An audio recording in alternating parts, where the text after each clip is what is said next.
everybody. Hello, hello, hello. Welcome to the Morning Buzz. I'm your host. It is Wednesday, my dudes. Ah, I'm your host, Carly Campbell, and welcome to the Wednesday edition of the Morning Buzz. And let me just throw it back to Sabrina. And I am your co-host, Carly. I am Sabrina Heisig. And let me throw it to our newscaster. Well, I'm Louis B in the morning, and I am your newscaster. Louis B in the morning is your new nickname. We'll go with it for now. Okay. I love it's like a Louis Buzz kind of thing. You're not Louis. You're not the Morning Buzz. You are Louis Buzz. I like that. Sounds Let's like a do it. SoundCloud rapper name. It kind of does. But all right, what's up, Louis? What's our newscast for today? Well, good morning, guys, from 90.3 WMSC Upper Montclair. My name is Louis Beyond Lillo, and this is your 8:01 newscast. New Jersey COVID-19 related deaths have stayed in the single digits for 13 days straight now. This is the longest period of time for the state to stay in the single digits since the outbreak in March. 436 new cases were reported in the state yesterday. According to the Associated Press, the European Union is deciding on a new, closer target date to limit carbon emissions. The year 2030 was proposed as the year that the EU would lower their emissions by at least 55% compared to the current plan of 40% reductions. Officials are allowing $1.1 trillion of the COVID-19 package in the EU to be pushed to the global climate emergency. In weather, it's a brisk 51 degrees here in Montclair today, so you better be wearing your jacket until later when we hit a high of 75 later in the day. Looking ahead to the future, there will be clear skies all week into the weekend, where we will be seeing very low temps in the low 40s, ladies and gentlemen. This has been your newscast for the Morning Buzz, and this is Louis Beyond Lillo, and this is the Morning Buzz. Back to you guys in the studio. All right, we got a new segment here called the 2-minute warning with a newcomer to the station, Matthew Bruches. Matthew, take it away. We got a lot of sports last night. The NBA playoffs were in full swing. The nitty-gritty Miami Heat took on the Jason Tatum-led Celtics in a game that went to overtime. The Heat pulled it out after Bam Adebayo had a huge block on Jason Tatum with just 2.5 seconds left to seal the victory. The second-seeded Clippers were matched up against the third-seeded Denver Nuggets in a critical match to advance to the Western Conference Finals. Jamal Murray played 44 out of 48 minutes and scored 40 points as his teammate Nikola Jokic dropped a triple-double with 22 rebounds. The Denver Nuggets will take on LeBron James-led Lakers in the Western Conference Finals. In baseball, the Mets suffered a tough loss against the Phillies 4-1. Despite a good hitting night with 11 hits, the Mets could not seem to capitalize, leaving 19 players on base in total. The highest-scoring New York team this week isn't the Giants nor the Jets, but actually the Yankees. With the win over the Blue Jays scoring a whopping 20 runs on 16 hits, the Yankees looked almost unstoppable against their fellow AL East opponent. 2 Giants games were postponed last night, the San Francisco Giants, not the New York Giants, due to an unhealthy air quality in Western Washington where they're supposed to play the Mariners. In the NHL, the Tampa Bay Lightning faced off against the New York Islanders in the 5th game of the conference finals, as Tampa was up in the series 3-1. Great playoff hockey as this game goes into double OT that ended when Jordan Elberle scores the game-winning goal. Jordan's goal is now sending the conference championship game into a Game 6. Some news around the NFL. Le'Veon Bell, star running back for the Jets, was put on the IR that will keep him away from the action for a few weeks. 2019's reception leader and Saints superstar wide receiver Michael Thomas suffered a high ankle sprain that will sideline him for a couple weeks as well. Tomorrow night, 2 first overall picks will be facing off against each other as the Joe Burrow Bengals face off against the Baker Mayfield Browns in the AFC North primetime match. Back to you guys in the studio. Thank you, Matt. Great job. No, honestly, thank you, though. Like, as someone who's not up to date with any of the sports, I very much appreciated that. So thank you, Matt and Louis, so much. No problem. Have a good day, guys. Thank you, you too. All right, guys. So for our first story today, we are going to be talking about Hurricane Sandy. Not Hurricane Sandy, my bad. Hurricane Sally. So the National Hurricane Center reported that Hurricane Sally made landfall as a Category 2 hurricane at around 4 a.m. this morning. It started in the Gulf Shores, Alabama, where the winds sustained around 100 miles per hour. The hurricane has left thousands of people without power near coastal areas of Alabama and the Florida Panhandle region.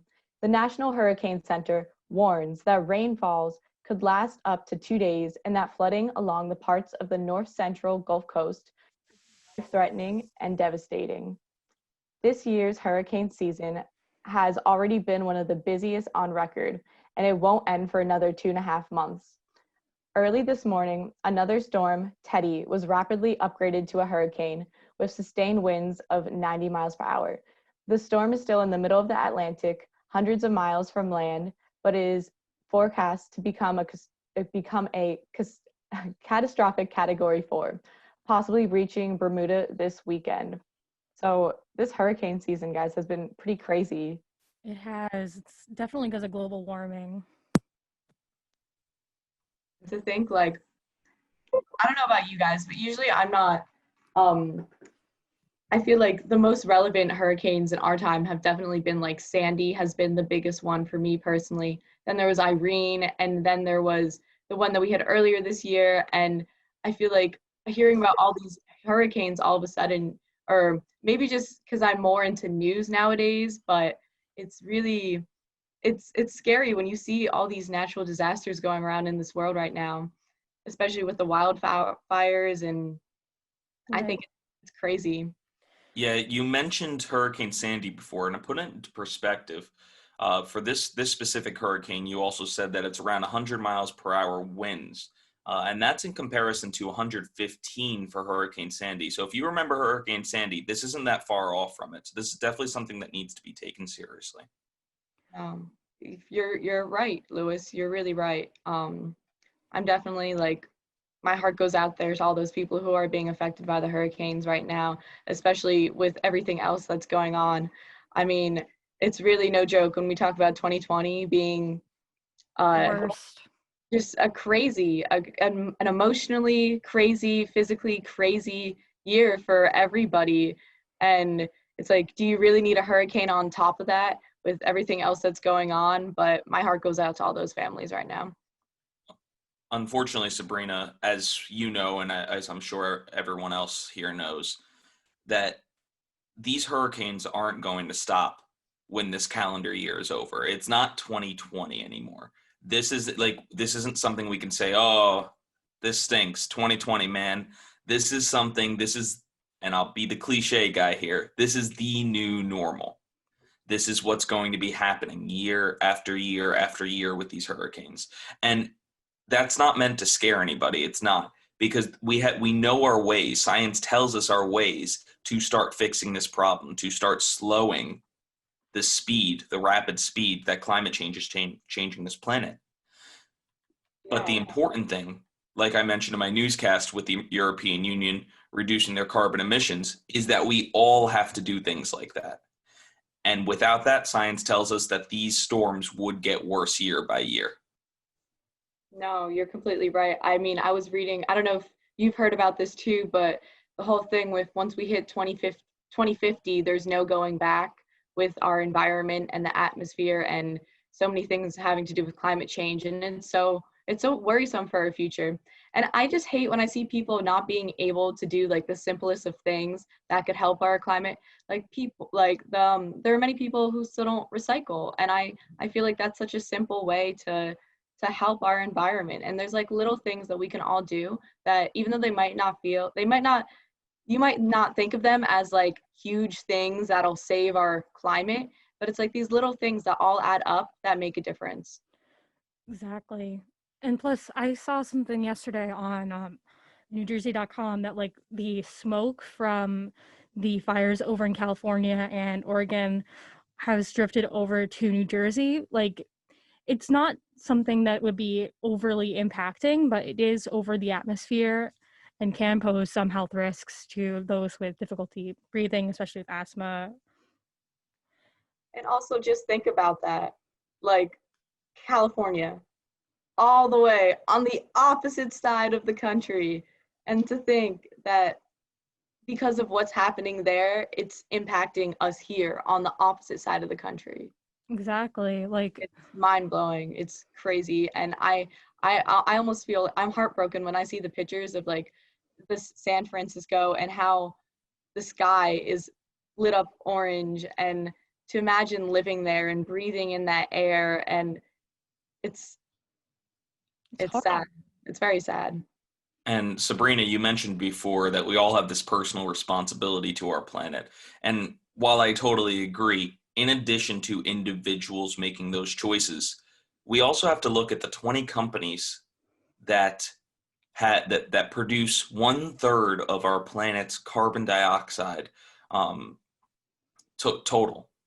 And these 20 companies together have produced 480 billion tons of carbon dioxide since 1965. And this is from theguardian.com. If you want to take a look at that, anybody who's listening, there's a whole list of these companies. Most of them are oil companies. So some names that you would be familiar with hearing is ExxonMobil, BP, Royal Dutch Shell or Shell, Coal India, Petrol China. All of these companies, these 20 companies on this list, produce 1/3 of our carbon emissions. So in addition to that personal responsibility, many people are calling for these companies to have strict restrictions on everything that they do. However, in the United States, we're not seeing those actions be put into place as we see in different countries around the world. And plus, like, it's also just responsibility when it comes to buying things, especially online, because I remember last year when I was in the Dennis B. Eaton competition and I was doing research for my piece, I decided to look at how something like, say, for example, a small package from Amazon, how far it travels and how many modes of travel. And it's like 5 different ways. Like, it's like plane, car, truck. It's all these different things. And it's a lot of, obviously, miles and a lot of petroleum used.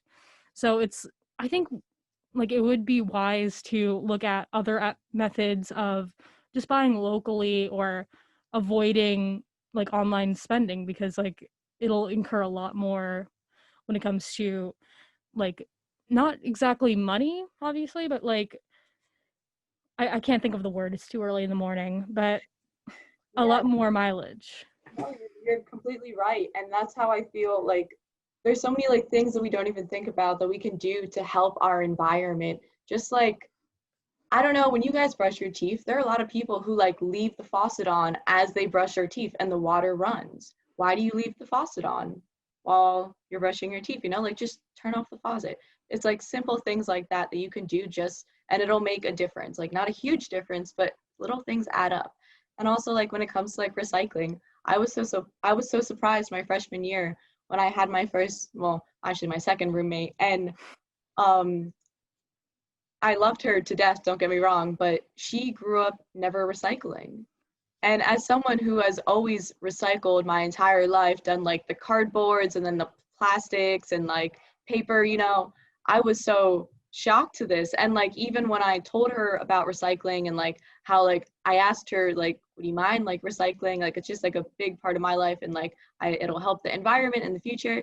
And it took her a while to get used to it because she was just so not used to recycling and she didn't realize that you could recycle so many things. Um, like there's so many plastic things like the peanut butter container that you can recycle or just like the yogurt container, and it's like some people aren't aware that you can actually recycle these things, which I thought was crazy. And plus, like, one thing I would definitely recommend is reusing things if you can.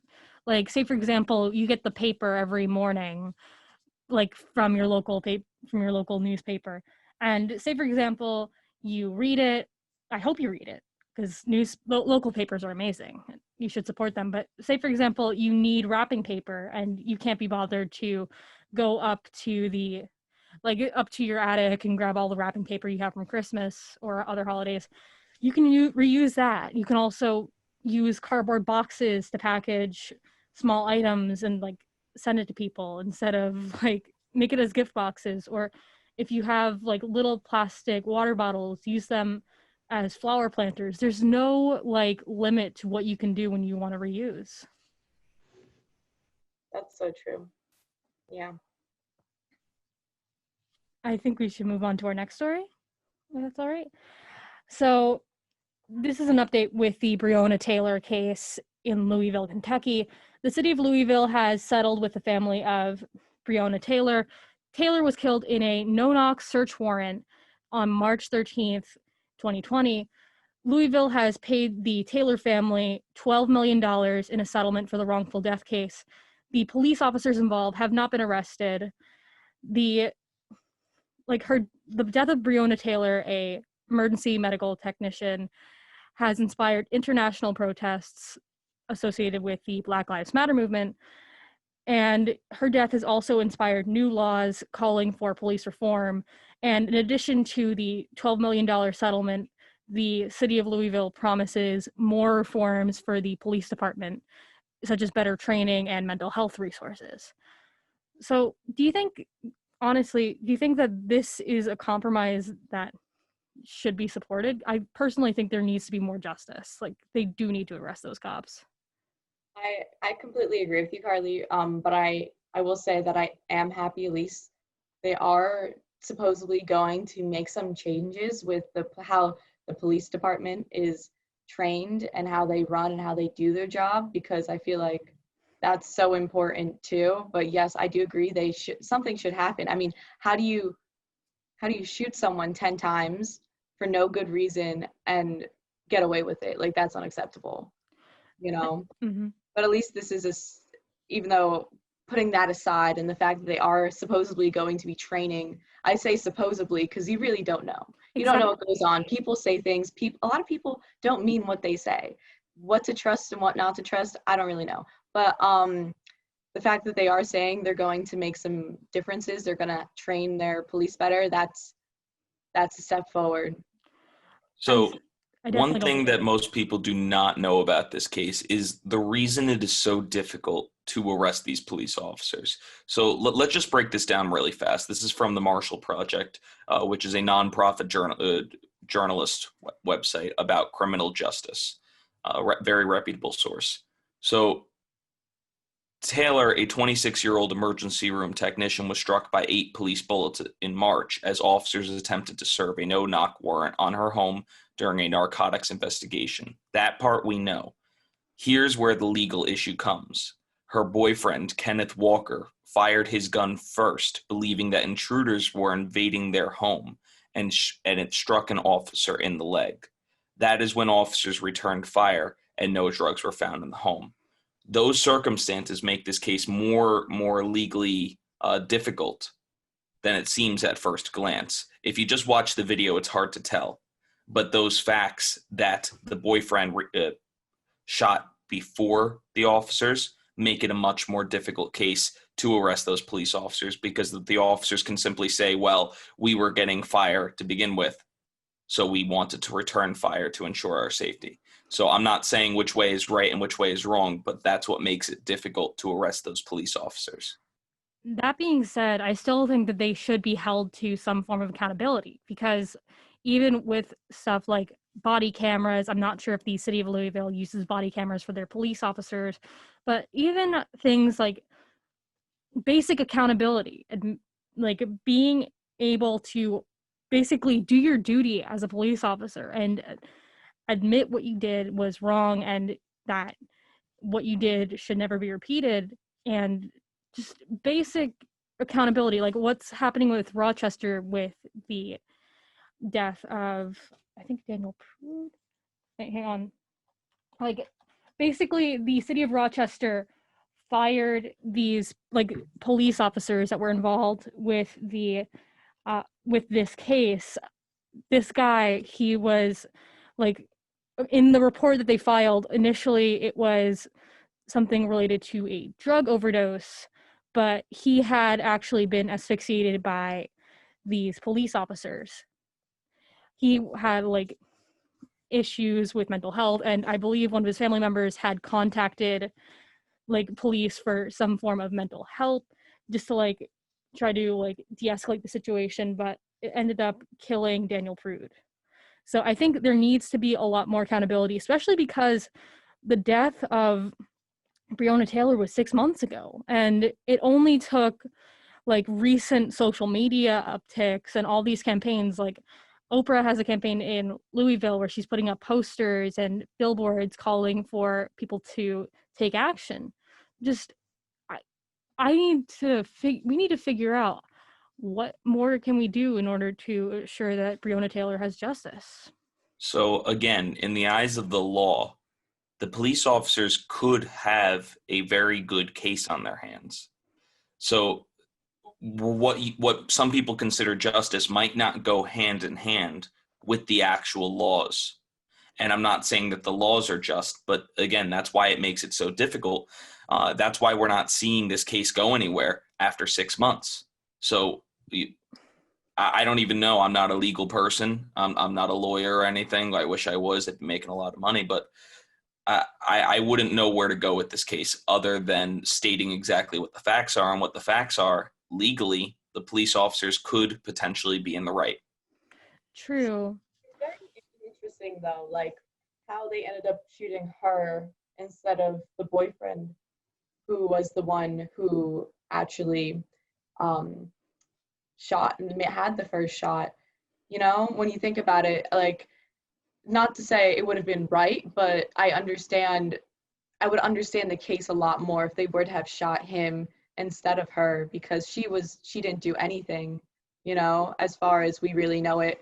But no, it's a very complicated case, and I'm not good with laws either, Lewis, but I know, like, in New Jersey we have what's the law called about the intruder, where, like, if an intruder comes into your house, Lewis is like, no, I don't know anything about that. No, but there's a law in New Jersey where it's like, if an intruder comes to your house, you're not allowed to attack them unless you have to go, like, to the very, do you guys know what I'm talking about?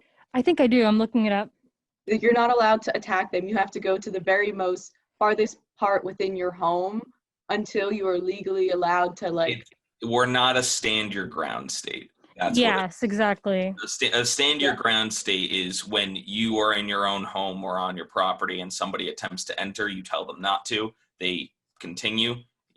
In some states, you are allowed to shoot on site. And New Jersey is not one of those states. I think you might be referring to the Castle Doctrine, which is like this legal doctrine that designates, this is from Wikipedia, so bear with me, a person's abode or legally occupied place, for example, subject like a vehicle or a house, has protections and immunities permitting one in some circumstances to use force up to and including deadly force to defend oneself against an intruder, free from legal prosecution for those consequences for the force used.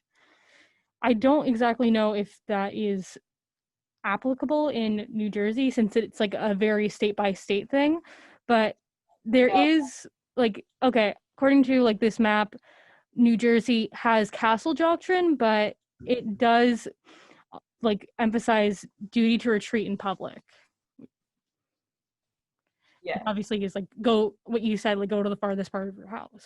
Mm-hmm. Which I think is that's also a very interesting law when you think about it. But I guess, wait, which state did this whole case happen in? Kentucky. Kentucky. Let me just check and see what the laws are for Kentucky.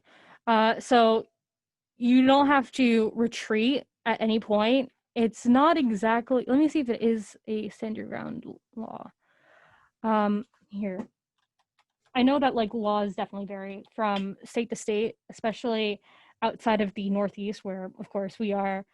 My main thing is they had to they're obviously going to be altering these laws in order to emphasize safety. For example, after her death, the city of Louisville banned no-knock warrants to ensure that a case like this never happens again. Like, it was like a unanimous vote, and it's done in order to emphasize nothing like what happened to Breonna Taylor ever happens again. Sorry, I'm sorry. So the police literally just entered their house? Yes, they knocked, but they did not like loudly announce who they were. Interesting. Yeah, no, it's hard. It's really hard to give, like, I mean, like, obviously everyone has an opinion on it, but like, I love to know like the full story, and like the fact that like we weren't there, you know, it makes it really hard to know exactly what happened. Exactly. You know? But no, it's so, like, the whole thing with like New Jersey, like, it's crazy when you think about it, that like if an intruder were to come to your house, like, with a gun, like, hold it pointing you can't do anything about it. You just have to run to the back of your house, you know? Like, And I checked, Kentucky does have a stand your ground law. yeah. It's weird and complicated. I don't understand the laws, and I'm not going to claim I'm a lawyer or anything. Here's another thing with this whole situation. So in Kentucky and in 28 other states, so a majority of the country, there is no specific law in jurisdictions addressing police shootings in self-defense, which means officers have the same rights and obligations as any resident, whereas in other states they are held to a higher standard, meaning that they should be able to control themselves. Again, I'm not stating yes or no, what's right, what's wrong. This is simply what the law states. So legally, if I was a judge only judging by the laws, I don't see any way that you can arrest these officers. At least give them accountability in their job. Like, that's the one thing even if you can't arrest them, at least make sure that there is some form of punishment, because this isn't something like, oh, I forgot to turn my body camera on. This is someone's life. Right. And listen, I'm all for it. I agree. It's exactly what should happen. I believe they should be arrested. But in legal sense in Kentucky, there's nothing. There's no law. The law is what needs to be changed. Yeah. It's not. There's a lot of things that need to be changed, but in order to prevent this future thing from happening and there not being that justice, there would need to be an added law, something that we see in New Jersey, something that we see in New York, something where police officers are held to that higher standard because they should be trained professionals with that armored weapon. Exactly. Like, I had to do, for example, I'm sitting right here at WMSC.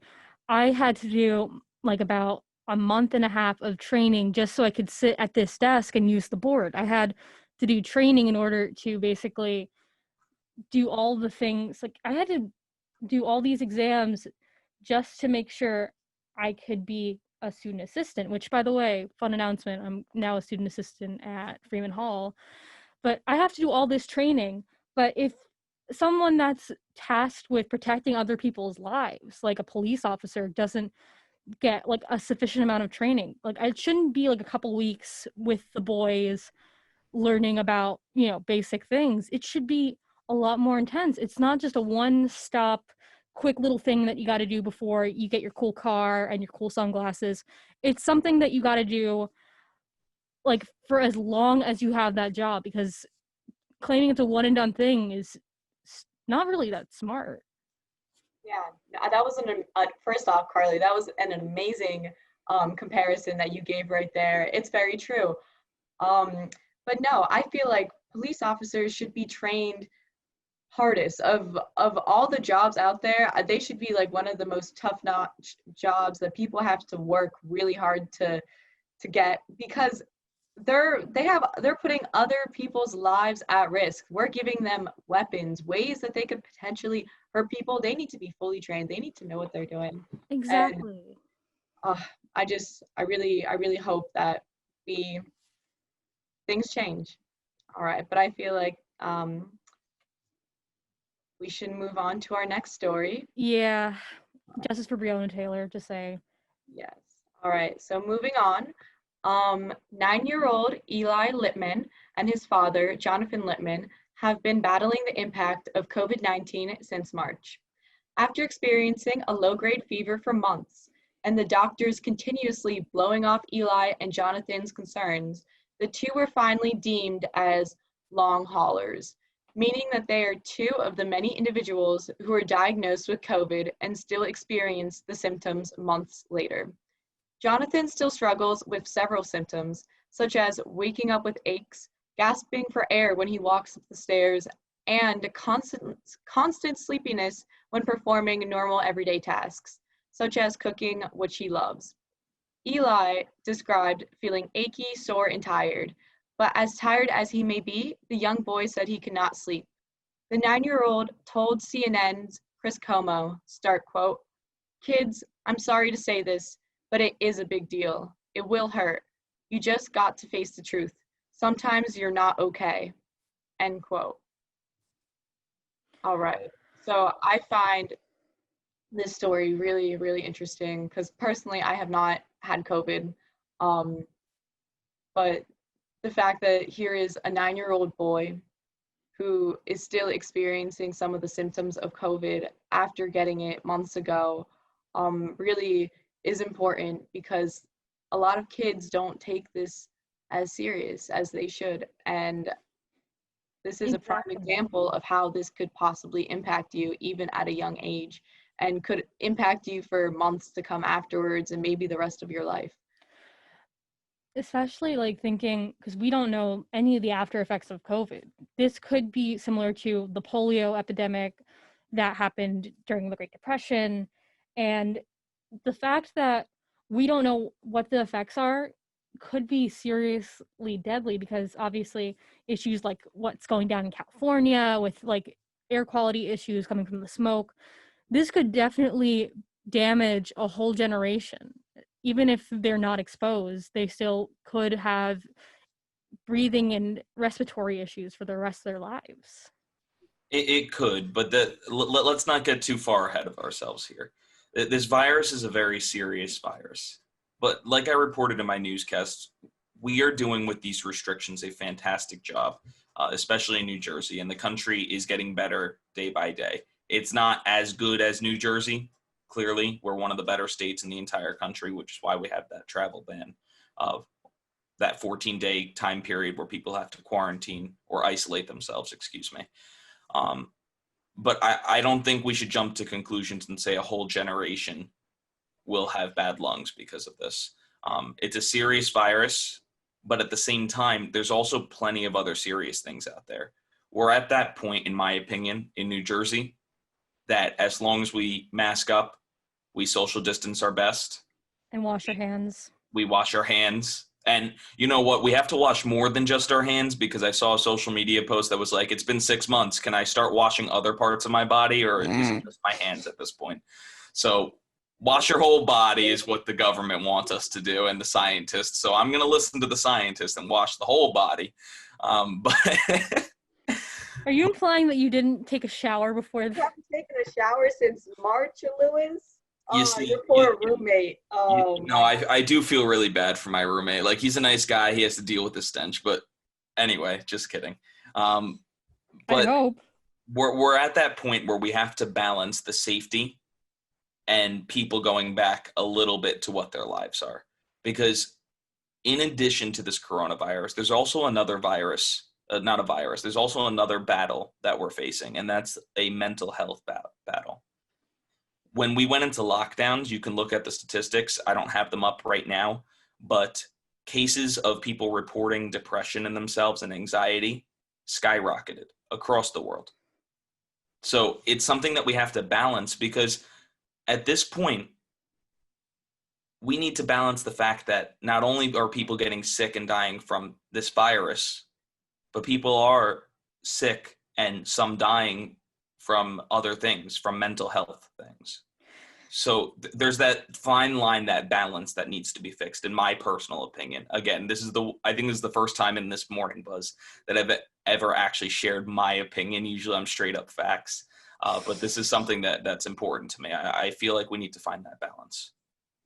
Carly and I don't believe she was saying this either, but we're not saying that we think we're doing a bad job or anything here at New Jersey, okay? Like, I definitely do feel like we have done a great job in New Jersey. Although I have noted that there are counties I'm gonna say it now just because it's where in New Jersey it is, but in central Jersey, where cases that doesn't exist. I know it doesn't, but in the central area, not central Jersey, the central area of New Jersey, there have been an increase in cases in several counties. And I'm not saying that I think we should all stay home and lock down and not leave our houses. No, I'm not saying that at all. I'm saying I know that it's a lot of the younger generation who aren't wearing the mask and who aren't taking it as seriously, and not to say that we should be completely serious about it and like not leave our houses, but we should just always keep it in the back of our minds and always remember that this is a dangerous thing. And just to do the simple things of just wearing a mask, it makes the biggest difference ever, as we probably have noted here at Montclair State, where we are actually doing pretty good with cases. Last time I checked, we had 4 positive cases. So knock on wood, that's good. I checked some other NJ schools a few days ago. Rowan has over 190 cases. So relative to that, Montclair students, I'm honestly impressed. I am impressed. I definitely Hats off, guys. so far. Pops off. So with your Central Jersey note, by the way, I live in South Brunswick when I'm not at school, and that is one of the pretty much smack in the middle, like it's smack in the middle of Jersey. You can't get any closer to Central Jersey, which exists, but that's another topic. Hold on. No debate today. We're talking about something serious. Exactly. So there were reports in South Brunswick and the South Brunswick patch that our numbers did go up to double-digit cases, which for the first time in several weeks, and the surrounding areas as well. But South Brunswick specifically, and I would assume this translates well to other places as well, many of those cases are from South Brunswick residents who are in other places right now because they're in college. So I would place a bet on saying that many of these cases are from people going to like Rowan, like you said. So it's not, I don't know why specifically from Central Jersey, like why those cases rising, but other places aren't. Maybe it's because like right near the shore or something. Like that would be more Southern Jersey. Central Jersey's like the Brunswicks, Newark, Princeton, like that's your Central Jersey. I'm sorry. Our producer Amanda is also in Central Jersey, but she's by the shore, so I don't know if I would consider her Central Jersey, but that's besides the point. So it's not something we know exactly, but these cases could be from colleges reopening, and that's something to keep an eye on, especially because if some colleges are getting over 100 cases already, I find it really strange that we only have 4, but that's just me. Mm-hmm. Yeah. Now I kind of want to look more into it. Like how many at Rowan, and like why have they like, I don't know this. I don't know if they've shut down, but if they're still open, that's exactly crazy in my opinion at this point, because it's only going to get worse. And the fact that there's 190 cases, you really know that means there's like at least 400 cases. Like it's like you think about all those 190 kids as if they haven't talked to anyone in the past like week that they've had it, So I think that this year has made us very skeptical. Exactly. So you know what? I'm going to be positive. I think Montclair State students are doing a good job. I think that there's only 4 cases here. Whatever it is, that's what I'm going to choose to believe today. That was so confident. No, I'm choosing to believe that too. As I go to campus later, that's what I'm going to be telling myself. Only 4 people. And that's pretty good. Yeah, I'm impressed with at least the university administration's response to this, because they've been very serious about kicking people off if they break policy. They've been very serious of installing those policies upon us and making us aware of what those policies are. So for Montclair State, great job. Country overall could use some work. I agree, Lewis. I definitely agree. But speaking of the rest of the country, so there's something crazy going down in South Dakota. I don't know if you guys have heard about this. So the South Dakota Attorney General fatally struck a man with his car, and he claimed it was a deer. Like, literally, this guy, the Attorney General of South Dakota, he was coming back home from an event it was like obviously a Republican Party event, and he claims that he was not drunk. Javen Ravensborg, he's been in the Attorney General since 2019. He claims he wasn't drunk, and he has provided his phones, obviously, but he claimed that when he contacted the Hyde County Sheriff, where the incident took place, there was nothing, quote, nothing to indicate what I hit. And in the report, he claimed it was a deer, but he actually had hit a man, a 55-year-old man named Joseph Boisvert. And the South Dakota Highway Patrol is investigating this, and it only took up until after the incident happened to get information on this. Do you guys think this is like honestly a false report, or is this like him trying to cover up what he did? Because I mean, there's nothing to indicate what I hit. Like, I don't understand that. I think clearly he was trying to cover it up, because how does one mistaken a person for a deer? Like, it doesn't even make sense. Like, how does one? Humans don't have horns, last time I checked. Yeah, I think clearly he was trying to downplay the seriousness of this whole thing. Yeah, and I mean, even the fact that he would, like, someone to say something like that basically comparing a human's life to a deer's life is very messed up in a way, even though I do believe that people in this world are terrible to animals and we should treat animals with better and more respect, and we should all become vegans. Besides that, the fact that we are comparing, Lewis's face just looked really funny when I said that. The fact that we are comparing, a person to a deer is just, it's confusing and messed up. Mm-hmm. Especially because, like, just even if he wasn't drunk, there's still distracted driving. Like, people claim, oh, I don't do distracted driving, but I see you guys just, like, looking at your phone sometimes when you drive. Like, even if it's just, like, a quick thing.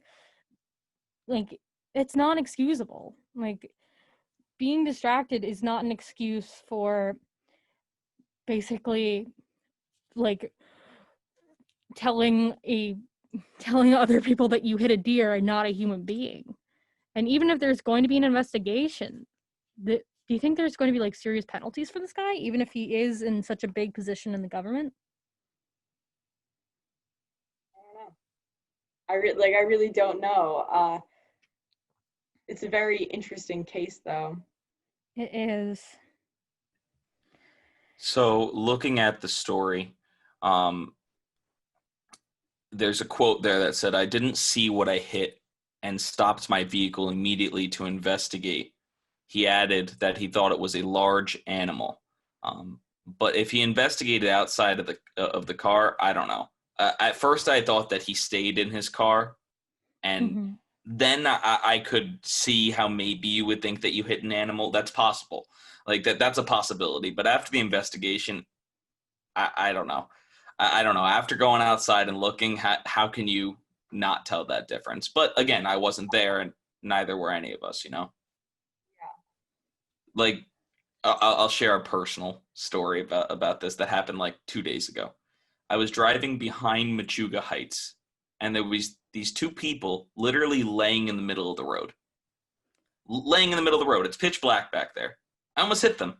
If I hit them and I just kept driving, I would have thought it was like a bunny that I just hit a few speed hills.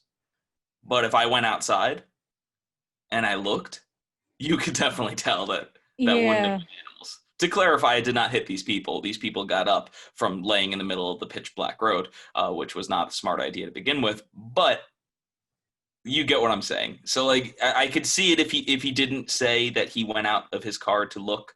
Then it would be like, well, okay, maybe that's a case that you can make. But I'm with you guys on this one. Yeah. Doesn't happen often, but I agree. All right. I think moving on, I don't know if you guys heard about Apple yesterday, but yesterday Apple had an online-only product launch event. In an hour, Apple executives sped through the details of the latest Apple Watch, iPad, iPad Air, and a host of new services. Even if you don't buy a new device, today you will be able to receive the new software update on any of your Apple products. So keep an eye out for that, guys. So the executives introduced Apple One. Apple One allows for customers to get several of Apple's services in 3 possible bundles. Then there is the new and improved Apple iPad. The iPad features what Apple is saying is an all-day battery, faster graphics and processing, a better camera, and the A12 Bionic chip, which Apple says is more powerful than ever. Next, there is the new iPad Air, which will be available next month in a variety of colors, such as rose gold, green, and blue. Following that, there is the new Apple Watch Series 6, which uses LED lights and photo sensors on its bottom surface to measure the amount of oxygen in a user's blood, which I find very interesting, by monitoring how much light the blood reflects. The device can also notify users if they are at a higher altitude to remind them that their blood oxygen levels may be different than normal. The Apple Watch Series 6 also includes previously announced software updates, including automatic hand washing detection and sleep tracking. For those who don't want to pay as much to monitor their blood and oxygen levels, Apple unveiled a slightly cheaper version of the watch with more limited features, which is the Apple Watch SE. Okay, I know that was a lot I just threw at you guys, but I went on the news yesterday during the day and I saw all this buzz about all the new Apple products, and I'm like, of course, Apple, everyone's got to know what new stuff's coming out. I don't know about you guys if you have a lot of Apple products or what your situations are. I personally only have the iPhone. That's what Lewis, what were you doing? So I am an Apple fanboy. I know that it's like this terrible thing at this point, like, oh, you got to be a Samsung and all that, whatever, an Android or whatever it is. I don't know. And they're all ridiculous. I have an iPhone. I just got my Apple Watch. You guys are on my Zoom account right now on my MacBook Pro. I have AirPods. The only thing that I have an iPad at home. The only thing I'm missing is the Apple Pencil. What is that? No need for that. But what's the Apple? I literally have everything else. Is that like that thing where like the guy was like, I have a pen, I have an Apple pen? No, it is not about the viral meme. However, I really wish that's what I was talking about, because I missed that video. With this announcement, though, I am pumped about one thing, and you sped through it, so I'm gonna give a little details on this one. iOS 14. I am so excited. iOS 14 is the new operating system. That's what OS stands for. The I is for Apple and all that.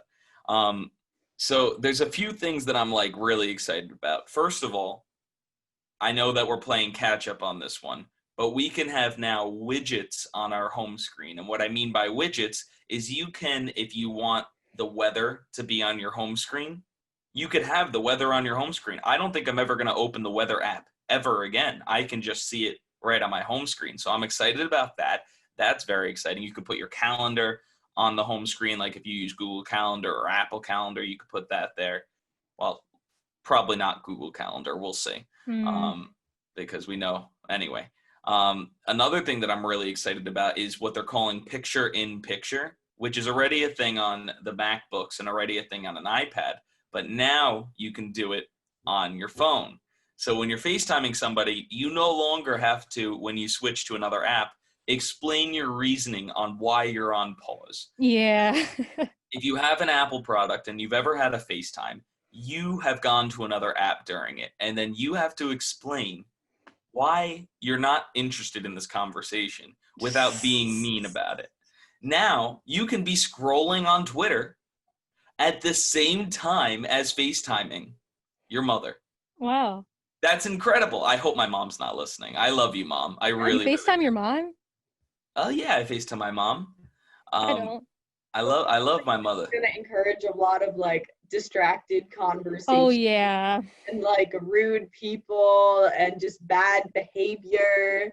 Or someone thinks you're like fully invested in a conversation with them, but you're actually just scrolling on Twitter, Lewis. This is what you're telling me.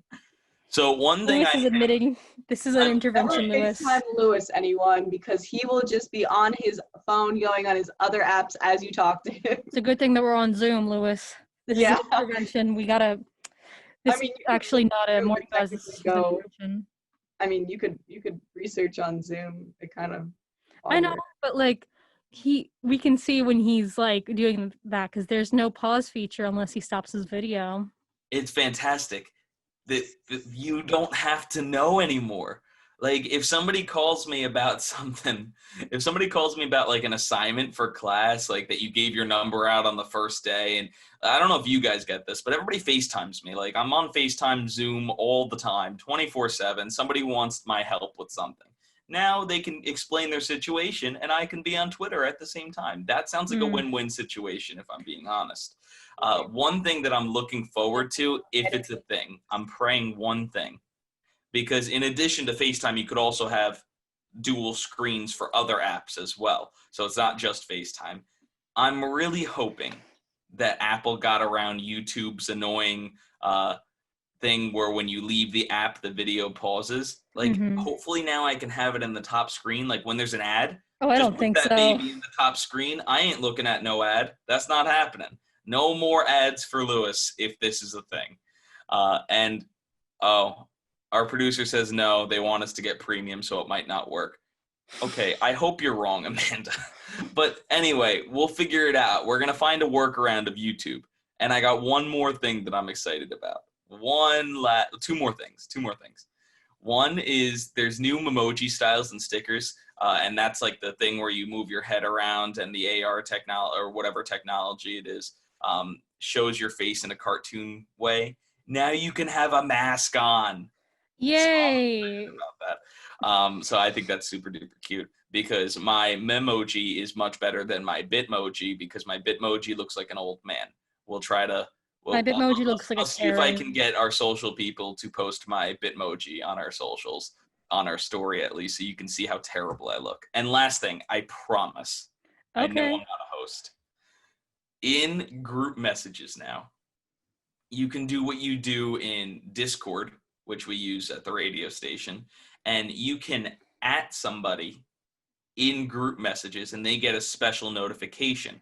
So like if Sabrina and I are trying to do a birthday party for Carly and there's 10 other people in there and I want Sabrina to buy the balloons specifically because she buys the best balloons, I could be like, @ Sabrina, but I don't even have to say @ you just have to type the name.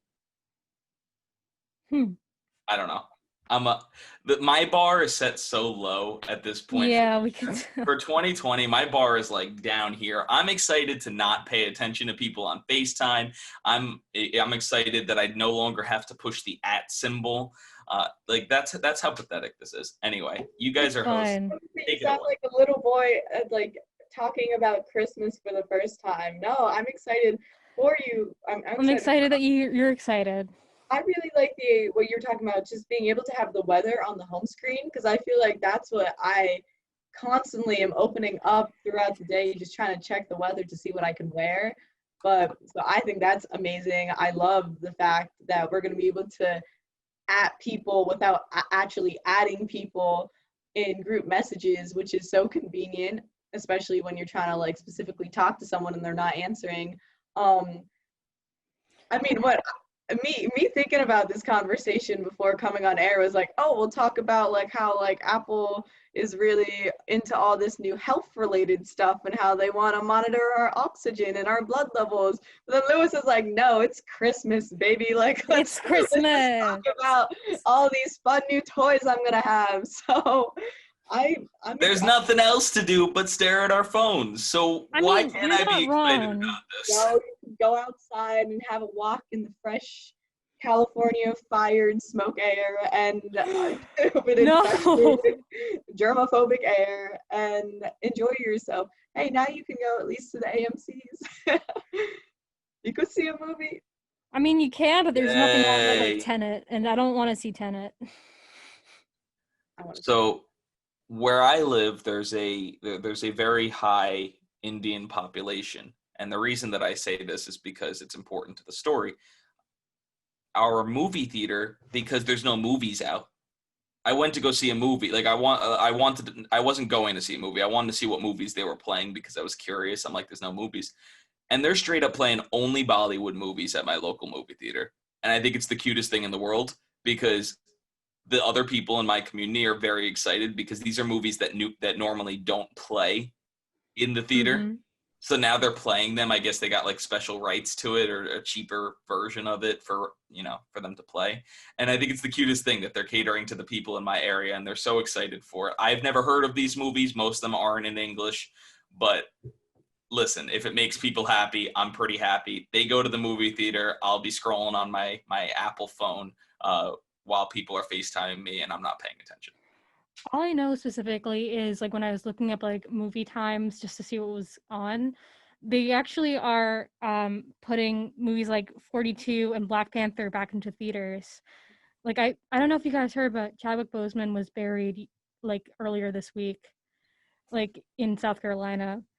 But like it's honestly really touching that they're playing all of his movies, especially like Black Panther. Yeah. Sorry, should that was go see very it. off topic. I should go see it. I haven't seen it yet. Carly, do you want to quickly go to our last story here, probably for today? I definitely think we should go to the Jersey Shore one. That one is like Okay, that is yes. bizarre. I got this. All right. So moving on. Famous YouTubers, the Nelk Boys, are known for their stunts, pranks, and ability to draw large crowds, even throughout the COVID-19 pandemic. They have over 5 million subscribers on YouTube. And on Monday night, they brought their frat act to Seaside Heights. The boys teased their fans that they would be staying in the MTV's popular reality show's Jersey Shore house. Needless to say, the mass crowds formed that night. Thousands of maskless individuals surrounded the house. Danny Merck, the landlord, who was also known as the employer of the Jersey Shore house cast when they worked at the Shore store, had to kick the boys out. And these boys are known to throw parties at college campuses. And just recently, YouTube temporarily demonetized them after they created a public health risk after throwing parties at Illinois State University, where students gathered in large crowds, not social distancing, and without masks. Okay, I don't know what you guys are going to say about this story. But I just want to say that That is horrible. Wait, what's horrible?